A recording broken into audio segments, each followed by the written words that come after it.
Movie inaanzia hapa, tunaona kuna gari moja linafika hapa lina drift kinoma. Sasa akashuka mchizi ambaye anaitwa Ivan, kisha akamshtua ndugu yake ambaye anaitwa Ian, akamwambia oi, umeiona ile gari nilivyoifanya? Mchizi anapenda sana michezo. Sasa wakaanza kupiga story na Ian. Sasa wakiwa wanaendelea kupiga story, Ivan akaona piskali. Sasa alivyoiona akamshtua na Ian ili aione. Sasa wakajikuta wote wawili wamempenda demu mmoja. Sasa kutokana na wote wamempenda demu mmoja, ikabidi Ivan na Ian waanze kucheza mchezo, na ataibuka mshindi katika mchezo huo ndo ataenda kuchukua namba kwa ule mtoto. Wakacheza mchezo, kisha Ivan akawa ameshinda huo mchezo, kwa hiyo yeye ndo atatakiwa kwenda kuchukua namba kwa ule mtoto. Sasa Ivan akaenda na atujue aliongea nini, kisha akapewa hiyo namba. Sasa siku nyingine tena tunakuja kuona Ivan na Ian wakiwa wamekaa sehemu wakiwa wanakula story. Sasa wakaanza kubishana kwamba Ivan anajua game kuliko Ian. Ian naye akajitetea kwa upande wake kwamba kaka yake huwa anacheat mara zote, lakini Ivan akamwambia kwamba wewe una uwezo mdogo sana kwenye game. Sasa wakiwa wanabishana pale, ikapita piskali moja imenyooka kinoma. Sasa wote wawili wakamtupia macho. Sasa Ian akakumbuka kwamba kama ikitokea demu wote wawili mkawa mmempenda, lazima mchezo ule mchezo wa kuhesabu 1 mpaka 3, zeni atakayeshinda ataenda kuchukua namba huyo mtoto ama atamfuata kwenda kumtongoza. Na yeye alikumbuka mara ya mwisho alishindwa dhidi ya Ivan, kwa hiyo akasema na hii akishindwa anaanza kumkosa hii piece. Sasa akaamua hii aile kimya kimya, yani akaemezea kwa ndani. Sasa Ivan ikabidi amuulize ndugu yake Ian, vipi, mbona kama ulikuwa unatazama kitu? Na kama akajifanya elewi. Sasa Ian akamwambia hamna bro, mbona nilikuwa sitazami kitu chochote, nipo tu, vipi kuhusu wewe? Kuona kakake naye akamkataa vile vile. Kwa hiyo demu kila mtu akawa anamtaka, lakini hakutaka ndugu yake ajue. Lakini muda huu Ian akaomba ruhusa kwenda chooni, akasema oh bro, ngoja niende zangu hapo toilet. Sasa baada ya kwenda kule, kumbe lengo lake amfuate ile piece. Sasa akamfuata yule mtoto na akamsimamisha na akaanza kujitambulisha kwamba yeye anaitwa Ian. Sasa kitu kimoja kuhusu huyu dada, naomba ukalili jina lake. Dada anaitwa Ariana, lakini watu wengi wanapenda kumuita Anna. Naomba hapo ukalili vizuri. Mchizi akamsifia pale nini, kisha akamuomba namba ya simu. Dada hakuwa na baya, na alipokuwa anamtazama mchizi naye akawa kama amevutiwa sana na ule mchizi, kwa hiyo akawa amemkubalia na akampa namba. Wakati anataka kuondoka akamkisi mchizi. Sasa wakati Ariana anarudi,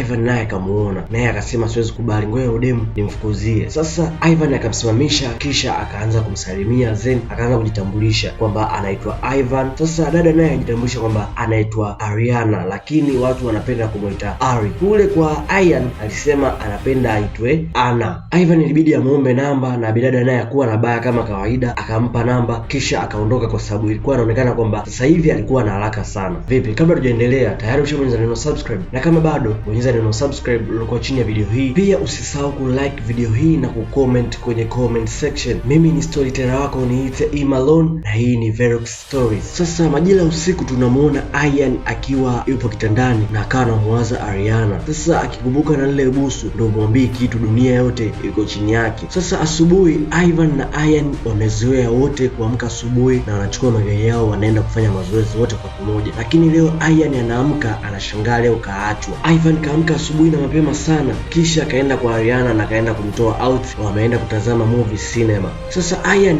akawa yupo zake kwenye uwanja wa mazoezi, akawa anampigia sana simu Ivan, lakini Ivan akawa okoti. Sasa akasema ngoja nimpigie hata Ariana aende atena hata story, lakini pia Ariana naye akawa okoti simu, akawa kama helewi. Kumbuka Ivan afahamu kwamba Ian amechukua namba ya Ariana, na pia Ian afahamu kwamba Ivan amechukua namba ya Ariana, kwa hiyo kila mtu kaweka hilo swala kama siri. Sasa baadaye tunaje kumuona mama yake na Ivan na Ian akiwa amekuja nyumbani kwa vijana wake. Sasa alipofika hapa akamkuta Ian peke yake. Alipomuulizia Ivan akaambiwa kwamba ametoka kidogo. Sasa baada ya muda mfupi Ivan naye akaingia. Sasa alivyoingia akaenda kwanza kumkumbatia mama yake na kisha akaanza kusalimiana naye pale. Sasa alipokuwa anazungumza na mama yake, Maza akagundua kwamba Ivan ananukia harufu ya perfume ya kike. Sasa akabidi amuulize, vipi, umeshapata mpenzi au? Ian akaanza kukataa pale, kisha akaanza kubadilisha ile mada, lakini mama alikuwa ameng'ang'aniza hiyo mada, lakini Ivan akaiescape hiyo mada, kisha akaamua kuondoka zake. Majira usiku bwana, tunaje kumuona Ian naye ndo zamu yake kutana na Ariana. Sasa yeye alikaa sana restaurant, alikaa muda mrefu. Sasa akanya juisi mpaka kayamaliza. Sasa ilibidi aanze kula kile kindimu ambacho kinakaa pale kwenye grass, akala chote kikaisha, lakini mchumba hajatokea. Sasa wakati ambao amekata tamaa, Ariana naye ndo akaingia. Sasa mchizi bila kujali kwamba amekalishwa sana, baada ya bidada kuomba msamaha, lakini mchizi akamwambia usijali, mbona sijakata muda mrefu, yani muda wote lokaa. Lakini akaona kama amekaa dakika 2 tu baada ya kuona mchumba ametokea. Mapenzi bwana,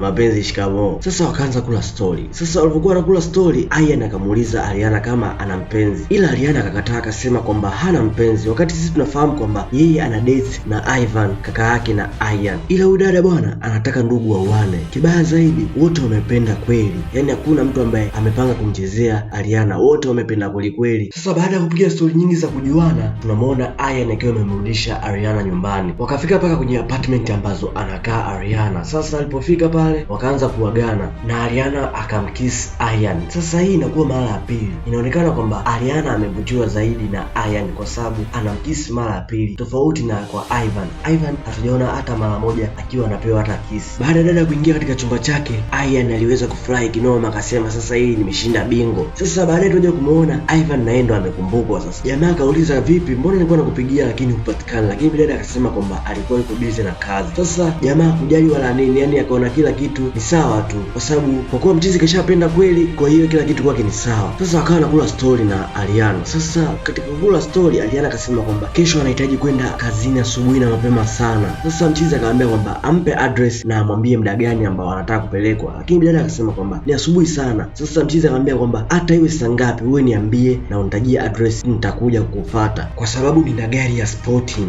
Na pia mchizi akamsisitiza akamwambia kwamba wewe niambie hata iwe saa 10 mimi nitatokea. Lakini dada mwisho akakubali, akamwambia poa, akampa address na akampa muda kamili ambao ataenda kazini. Sasa asubuhi na mapema sana tunamwona Ian akiwa anaandaa kahawa, na muda huo Ivan naye akawa anatoka. Sasa Ian akamwambia kwamba bro, nisubiri leo nataka tuende wote kazini, lakini Ivan akamkataa, akamwambia kwamba kuna mahali anataka kupitia na kuna mtu anaenda kumchukua, kwa hiyo aje tu kivyake. Sasa Ian akawa ameshangaa, mbona bro wake kama sasa hivi kabadilika sana, na ikajisahau kama naye kabadilika. Kila mtu sasa hivi amekuwa anafanya route ambazo mwenzake afahamu wanaendaga wapi. Kumbuka Ivan hapa alikuwa anatakiwa kwenda kumwahi Ariana ili aweze kumpeleka kazini, kwa hiyo akaendesha gari chapu na kisha akafika kwenye apartment ambazo anakaa Ariana. Sasa alipofika pale akagundua kwamba Ariana ni mhudumu wa ndege, kwa hiyo dada akachukua mabegi yake kisha wakaanza safari kuondoka kumwaisha airport. Sasa baada ya saa kadhaa, jioni kabisa, tunamwona Ian naye ndo anamrudisha Ariana. Yaani mdada anavyowafanyia hawa kaka mpaka sio poa. Ivan anampeleka, Ian anamrudisha, yaani anafanya kama matoi wake vile. Sasa bidada akiwa amerudi siku ambayo hana kazi, anatoka na Ivan wanaenda kuishi maisha kituristi. Baada ya hapo, baada ya siku kadhaa tena Ian naye anapewa nafasi yake, anampikia mchumba, yaani ndo maisha yao ambao wamejichagulia kwa sasa. Sasa baada ya siku kadhaa tunamwona Ivan akiwa anaongea na simu na Ian. Sasa wakaanza kupiga story. Sasa katika story zao bwana, Ivan akasema kwamba amepata mchumba na ni mhudumu wa ndege. Sasa Ian naye akasema amepata naye mchumba ambaye ni mhudumu wa ndege. Sasa Ivan akamwambia, "Kwa hiyo nawe umeamua kuniiga?" Lakini mzizi akamwambia, "Hapana, mimi sijakuiga." Huwa akaanza kupeana story sasa pale. Sasa wakajikuta wanatoa story sawa, yani wanamzungumzia mwanamke mmoja. Sasa wakajikuta wanataja hadi address ya nyumba moja. Ivan kuna sehemu alikuwa anaelekea, ilibidi kwanza cancel safari ili arudi nyumbani wakazungumze lugha moja na mdogo wake. Haiwezekani watoe address moja na wamzungumzie mwanamke mmoja. Sasa Ivan baada ya kurudi nyumbani ilibidi waanze kuzungumzia hilo swala. Sasa wakaanza kuzungumzia mpaka kuna muda akaanza kugombana sasa. Lakini kwa kuwa wao ni watu wazima akasema hii kesi ngoja tuisolve kiutu uzima. Sasa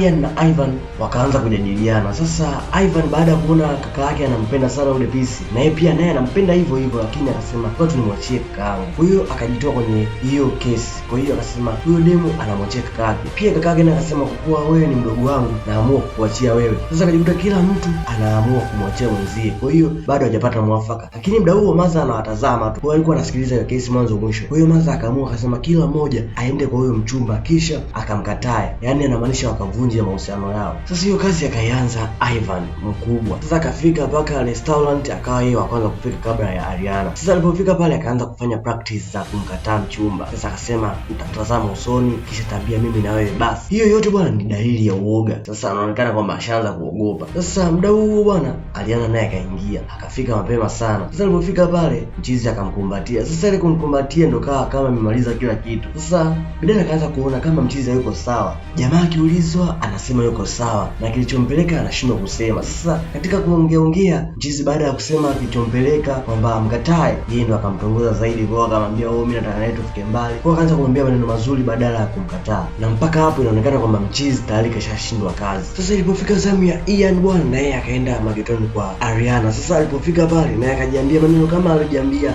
Ivan, akasema kwamba huyu mtoto namkataa mapema sana. Sasa alipofika pale akafunguliwa mlango na Ariana kisha akakaribishwa ndani. Sasa alipofika ndani, Ian baada ya kuingia ndani akasema sitaki mambo mengi, akamwambia mchumba kwamba nataka tuongee. Sasa mchumba akamwambia kabla tujaongea naomba unifungie zipo ambayo imeshindwa umeshindwa kuifunga hapa mgongoni kwangu. Sasa mchizi kweli akamfunga. Sasa mtu ambaye una friend naye bwana, ukishaona vitu kama hivi huwa unachanganyikiwa kabisa. Sasa ndo kilichomkuta Ian baada ya kumfunga zipu Ariana alichanganyikiwa kabisa, akawa amepoteza hadi network. Sasa Ariana akamwambia haya sawa, tunaweza tukaongea, lakini mchizi hayupo. Akapunga kidogo mkono ndo mchizi kurudi, niambie. Sasa bidada akamwambia haya, uko ndani kuniambia nini? Sasa mchizi ndo akaanza kutiririka, mimi nakupenda, naye akajikuta tena anamtongoza na anahitaji makubwa kwa Ariana, na baada ya pale wakapeana kumbato, wakarudisha tena furaha. Sasa naye akafeli kwa upande wake. Sasa asubuhi na mapema tunamuona Ian akiwa na Ivan wakiwa kwenye gari. Sasa Ian alikuwa anaendesha gari, wakawa wanakula story. Sasa wakiwa wanakula story, Ivan akaamua kumwambia ukweli brother wake. Akaamua kumwambia kwamba siku ambayo yeye alienda kuachana na Ariana hakuweza kumwambia kwamba waachane. Sasa mchizi akamwambia kwamba ulimwambiaje? Sasa Ivan akamwambia kwamba alimuomba awe mpenzi wake. Sasa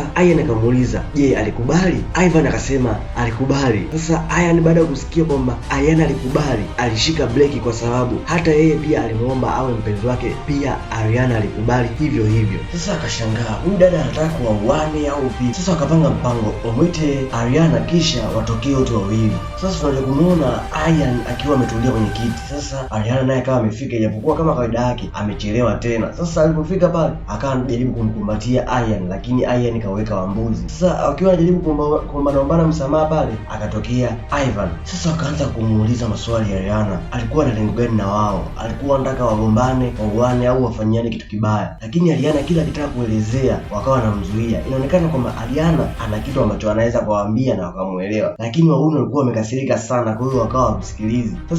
Sasa Ariana alikuwa anamuita Ian babe, lakini Chiza akamkatisha, akaambia ukome kuniita babe tena katika maisha yako, kwa sababu wewe lengo lako ni kugombanisha na kaka yangu. Kwa Mchizi kwa sababu alikuwa amekasirika sana, kwa hiyo akachoka kichwa chake, hadi akakosea njia ya kutokea na wakaondoka, wakamwacha Ariana peke yake. Sasa tunaje kumuona Ariana akiwa nyumbani kwake. Sasa alikuwa na majonzi sana kwa sababu anampenda sana mchizi wake ambaye ni Ian. Sasa tuje kumuona mwanamke mwingine ambaye anafanana na Ariana vile vile. Sasa tunaje kugundua kwamba Ariana ana pacha. Yaani hawa wawili, huyu ambaye alienda kukutana na Ian anaitwa Anna, na huyu mwingine ambaye ni mchumba wa Ivan anaitwa Ari. Kwa kuwa wao ni mapacha, kwa hiyo wakaamua kujiita Ariana. Sasa tuje kukumbuka mwanzo kabisa nilikwambia uwakumbuke hawa dada. Sasa kumbe siku ile Ian na Ivan walipokutana na hawa dada, walikutana na watu wawili tofauti. Sisi tulizani ni mtu mmoja, lakini kumbe walikuwa ni watu tofauti, na ndio maana hata walikuwa wanajitambulisha katika namna ya tofauti. Kila mtu alikuwa anasema anaitwa Ariana, na kila mtu alikuwa anasema bwana, mimi watu walikuwa wanapenda kuniita sijui Ari, huyu mwingine akasema Anna. Sasa kumbe ni watu wawili tofauti na ni mapacha. Sasa kipengele ni kuwafuata machizi na kwenda kuambia kwamba wao ni mapacha. Sasa na wakienda hivi kila mtu atashindwa kumjua mpenzi wake ni yupi. Unajua hao wanafanana kila kitu, yaani hadi Makoven wanafanana kila kitu hivi, unajua yaani wanafanana kama mikaa. Sasa kipengele ni kwamba hawa dada wakiwafuata akina Ivan na Ian, wakiwaambia na wakaelezea kila kitu, je, wataweza kuwatambua? Yaani Ivan na Ian ataweza kumtambua mpenzi wake ni yupi na Ivan ataweza kumtambua mpenzi wake ni yupi? Hapo ndo kwenye kipengele. Sasa tunaje kumuona Ivan na Ian wakiwa wanacheza game. Sasa wakiwa wanaendelea kucheza game, wakashangaa mlango unagongwa. Sasa Ian akaenda kufungua mlango, akaja pacha mmoja. Hata mimi hapa nimeshindwa kumtambua ni nani ambaye ameingia. Sasa aliyeingia hakuna anayemfahamu, hata mimi simfahamu. Ivan baada ya kumuona tu akashtuka kinoma. Kumbuka bado anampenda, yaani hawa hawajajua kama wale po mapacha. Kwa hiyo alipomuona huyu kwa anajua huyu ndo mpenzi wao, yaani wote. Kwa hiyo kila mtu anampenda huyo demu. Sasa huyu pacha alipoanza kuongea ndo na mimi nimeanza kumtambua. Huyu ni mpenzi wa Ian, yaani huyu ni Anna. Kwa hiyo Anna akaanza kumuomba waongee, yaani Ian na Anna wazungumze. Sasa Ian alikuwa hataki mazungumzo tena na huyu bidada kwa sababu anaona huyu bidada anawachezea mchezo. Sasa bidada alikuwa na lengo zuri tu la kuongea nao ili awaelekeze kwamba wao kwa mapacha, lakini kwa kuwa kila mmoja alikuwa mbishi na kila mmoja alikuwa hahitaji kuelezewa chochote, kwa sababu wanamuona huyu bidada naye ni kama maraya tu ambaye anataka tu kuwatumia zen awagombanishe. Sasa Anna ilibidi ampigie pacha yake ambaye ni Ari ili aje athibitishe kwamba wao kwa mapacha. Sasa akapiga simu pale. Muda huo Ivan na Ian hawajui kama anayepigiwa simu ni mtu mwingine, labda pacha yake. Wenyewe labda hawamuelewi, anaona tu kwamba anapiga simu na hajui anayepigiwa ni nani. Sasa baada ya ile simu kupigwa, mlango ukagongwa. Sasa Ian akafungua mlango. Baada ya kufungua mlango alishtuka kinoma. Sasa Ivan akawa mwelewi ameshtuka nini. Sasa baada ya kuja na huyo pacha mwingine ambaye ni Ari, Ivan mwenyewe naye akashtuka tena, yani akawa amini kwamba hawa wako mapacha na wanafanana kinoma. Sasa hapa kipengele ikabaki kwa Ian na Ivan, wewe unamjuaje mpenzi wako? Sasa Ivan na Ian wakaanza kuulizana wenyewe kwa wenyewe, kwa hiyo yupi ni wako? Sasa kila mtu amuelewa kwa nini yupi. Kwa hiyo mpaka dada akikupointi wewe unajua huyu ndo mpenzi wangu, kwa asipokupointi unajua huyu si wangu. Kwa hiyo wakawa wanasubiri wao ndo watajwe, yani wao ndo kama wamekaa sokoni wanasubiri wanunuliwe, kwa hiyo hakuna anayemfahamu mwenzie. Sasa Ana baada ya kuona hawa jamaa wanachanganyikiwa, ilibidi yeye aanze kujielezea pale. Sasa mwanzo kwa sababu ndo aliingia kwanza na alipoongea alimpoint Ian, kwa hiyo sisi tunamfahamu kwamba yule ni mpenzi wa Ian ambaye aliingia mara ya kwanza kabisa, na aliingia mara pili ni Ari na aliingia mara kwanza ni Ana. Sasa Ana baada ya kuelezea pale na wakajitambulisha wote kwa pamoja, kwa hiyo kila mtu akamjua huyo ndo mpenzi wake. Sasa kipengele ni kwamba je, wakishaondoka hapo kesho utamkumbuka mpenzi wako ni yupi? Sasa kekwa kikao, mama na Ian na Ivan wakaanza kumwelezea mama yao vizuri kwamba walikuwa wamependa wanawake mapacha. Sasa hawajui jinsi ya kuwatofautisha. Sasa walijadili sana na baadaye wakapata mwafaka. Sasa Ian na Ivan wakaamua kwenda kwenye apartment ambazo wanakaa Ariana Twins. Maana sasa hivi tuwaite hivyo, maana huyu ni Ari na huyu ni Ana, kwa hiyo wameamua kujiita Ariana Twins. Sasa walipofika pale wakakutana na pacha mmoja. Sasa hakuna hata mmoja alikuwa amemfahamu ni yupi. Sasa pale wakaanza kumgumania msichana mmoja, yani pacha mmoja akaanza kumgumania watu wawili kwamba ni wa kwangu. Ivan anasema kwake na Ian naye anasema kwake. Sasa muda huo dada naye akakasirika kwa sababu anaumia kuona mpenzi wake amtambui. Sasa wakaanza kugombaniana pale. Sasa alipokuja yule pacha yake mwingine, Ian akagundua kwamba alikuwa anagombania mwanamke wa kakake. Sasa tunamwona Ian akaanza kuomba msamaha kwa Ana kwa sababu mpenzi wa Ian anaitwa Ana na mpenzi wa Ivan anaitwa Ari. Sasa akaanza kuomba msamaha pale na Ivan naye akawa anaomba msamaha kwa upande wake kwa sababu wamewakosea sana. Unajua walitoa maneno machafu, walimsema sana hasa demu wa Ian kwa sababu walikuwa wanakutana naye mara nyingi. Kwa hiyo walikuwa wanamwambia maneno mabaya, kwa wakawa wanaomba msamaha japokuwa wote walikuwa wamekasirikiwa. Yani Ana na Ari walikuwa wamewakasirikia wote wawili, lakini wakagundua kwamba hawa si makosa kwa sababu nao wamefanana sana. Kwa hiyo wakaamua tu wawasamehe. Baada ya pale Ivan na Ian wakawachukua wapenzi wao kisha wakaingia kwenye magari yao yanayokimbia. Sasa wakaanza kufanya racing pale na wakawa na enjoy, na ndo nakuwa mwisho wa mzigo huu. Asante kwa kuwa na mimi mwanzo mpaka mwisho wa movie hii. Usisahau kusubscribe, usisahau kulike video hii, usisahau kuachia maoni yako. Umeionaje hii movie? Na pole kama itakuwa imekuchanganya sana.